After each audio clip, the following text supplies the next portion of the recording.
기억하시나요? 선배님께서 꽝꽝 얼리라고 하셨잖아요. 최근 유명 연예인들이 사실을 공개하여 화제가 되었습니다. 어머, 나도 더 늦기 전에 해야 하나 생각 많이 했는데 요즘 엄청나게 핫하지 않아요? 맞아요. 오늘은 최근 이슈가 되고 있는 난자 동결에 대해 이야기를 해볼까요? 한 예능 프로에서 혼수 물품으로 준비해야 한다는 이야기도 봤어요. 사회적으로 큰 관심을 받고 있는 난자 동결. 난자를 꽝꽝 얼리면 그게 난자 동결 아닌가요? 그렇죠. 난임, 즉 임신이 성공하지 못할 경우를 대비 건강한 상태의 난자를 추출하여 급속 냉동해서 보관하는 것을 난자 동결 시술이라고 합니다. 한마디로 내가 나중에 아이를 출산할 때 어떤 상황이 생길지 모르니 미리 대비하여 보험 들어 놓는 것이네요. 그렇다면 아직 출산을 하지 않은 20에서 40대 여성은 난자 동결에 대해 어떠한 생각을 하고 있을까요? 완전 궁금해요. 난자 동결 어떠셨어요? 뭐 미혼일 때는 뭐 연예인들의 얘기, 유난히 사람들이 있거나 이렇게 생겼었는데 딱 결혼을 하고 연예인들 얘기가 아니라 이제 정말 보통적인 일반 여성들도 만족할 수 있는 부분이 아닌가라는 생각이 들더라고요. 조금 혜미 씨는 좀 아직은 좀 먼 얘기일 수 있잖아요. 어떻게 생각하세요? 처음에 난자 동결을 들었을 때는 이게 뭘까 했어요. 20대 때가 제일 건강하고 그리고 저도 자녀 계획이 있기 때문에 그래서 더 건강할 때 지금 내 나이에 동결을 해놓는 게 낫지 않을까. 그러면 혜미 씨는 지금 해보실 생각이 네, 있으세요? 있어요. 네네. 그래도 20대에도 생각이 있으시군요. 저는 동결할 나이는 지났고요. 예, 이전에 이제 알았다 했을 때는 저도 아마 고려해봤을 것 같아요. 예. 생각이 다들 비슷하네요. 난자 동결에 대해 관심이 많아졌다는 증거죠. 과거 난자 동결은 암 환자가 항암 치료나 방사선 치료를 받기 전 건강한 난자를 보관하기 위해 사용되었다고 해요.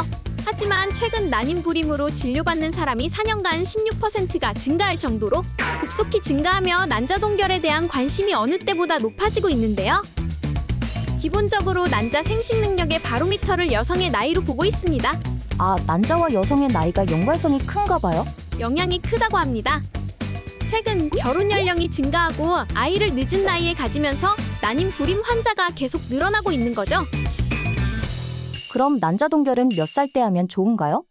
어느 정도에 하면 딱 저는 30 전에 하는 게 낫지 않을까. 20대 때? 네. 한 32, 셋 정도? 35? 예. 우리 혜미 씨 진짜 건강한 아이 낳을 것 같아요. 정말 최적의 조건으로 아이를 정말 건강한 출산을 하실 것 같네요. 과연 난자 동결은 젊을수록 좋을까요? 난자 동결에 관한 국내 최고권위자 이경아 박사님을 직접 만나 이야기를 들어봤습니다. 가장 건강한 엄마는 18세에서 30세 바이올로지컬 생물학적으로 제일 건강한 엄마가 될 수 있습니다. 좀 빠르다 생각하실 수도 있는데 30세를 전후해서 생식세포를 얼려놓으면 가장 건강하고 또 많은 수의 생식세포를 얼려놓을 수 있다. 그렇게 말씀드릴 수 있겠습니다. 실제적으로 37세가 넘어가면 난소 안에 난자가 있더라도 이 있는 난자에 염색체 이상이 많아진다는 기록이 있습니다. 건강할 때, 염색체 이상이 없이 건강할 때, 수가 많을 때 그 난자를 얼려놓는 것을 권장드립니다. 실제로 35살 전후로 난자 동결을 많이 하는데요.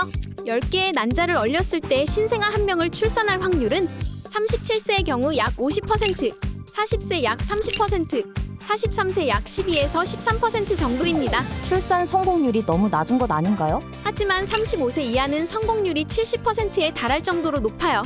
그래서 외국에서는 35세 이전의 난자를 동결해 놓을 것을 적극 권장하고 있습니다. 하지만 난자 동결할 때 가장 걸리는 게 있어요. 비용이 부담되겠죠. 네. 맞아요, 비용이죠. 보통 5년 기준 난자 동결 시술과 보관 비용이 200에서 400만 원 정도 소요된다고 합니다. 건강한 난자를 보관하려고 해도 미혼인 상태에서는 부담될 수밖에 없는 비용인데요. 하지만 반가운 소식이 있습니다. 최근 각 지자체에서 저출산 대책의 일환으로 난자 동결 지원을 시작하고 있습니다. 뉴스에서 봤는데 너무 좋은 소식인 것 같아요. 점차 확대되면 좋을 것 같습니다. 물론 출산에 대해 생각이 없는 여성들도 있지만 미래에 대한 생각은 나중에 바뀔 수 있지 않을까요? 맞아요. 우리는 내일의 나도 잘 모르잖아요. 출산을 계획하고 있는데 원활히 진행되지 않을 때 상실감이 크다고 합니다. 많이 안타깝죠. 네, 많이 안타깝죠. 또 반면에 이런 어려운 과정을 거치지 않고 아기를 갖는 부부가 참 축복받은 부부다는 생각을 하게 되고요. 이 정보를 좀 어떻게든지 전달하고 싶은 것은 as soon as possible, 젊을 때 30대의 버킷리스트를 만든다면 그중에 난자냉동도 하나 들어가면 좋지 않을까 이렇게 생각합니다. 네. 우리의 신체 중 노화를 거스를 수 없는 난자. 하지만 유일하게 시간을 되돌릴 수 있는 난자. 하루라도 건강할 때 버킷리스트로 난자 동결을 추가해보는 건 어떨까요? 이 프로그램은 여성의 행복하고 건강한 삶을 탐구하는 라이프 플러스 펜테크 연구소와 함께합니다.